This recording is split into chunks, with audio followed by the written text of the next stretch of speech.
In today's video, I'm going to teach you how to configure Slack channel notifications to avoid distractions. If you ever feel like Slack is constantly pulling your attention away from your work, adjusting your channel notifications can make a huge difference.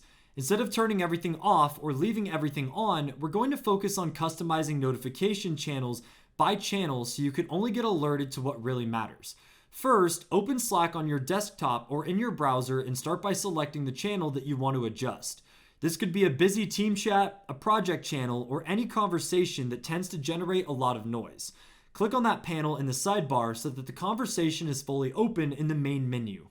It's important to actually be inside the channel you want to customize because each channel has its own notification settings.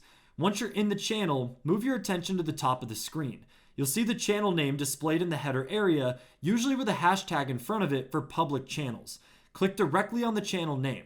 This opens a panel with options and details related to that specific channel. And in the panel, look for the notification settings icon or menu option.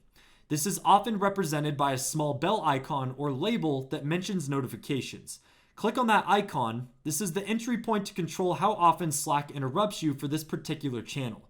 Now you can start customizing your channel notifications. And here, Slack typically gives you a few main choices. For example, you might choose to be notified for all new messages, which is helpful for smaller, high-priority channels.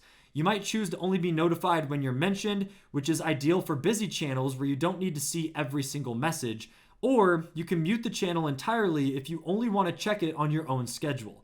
Take a moment to read the descriptions of each option before you select one. Think about how critical the information in this channel is and how often you realistically need to be interrupted by it.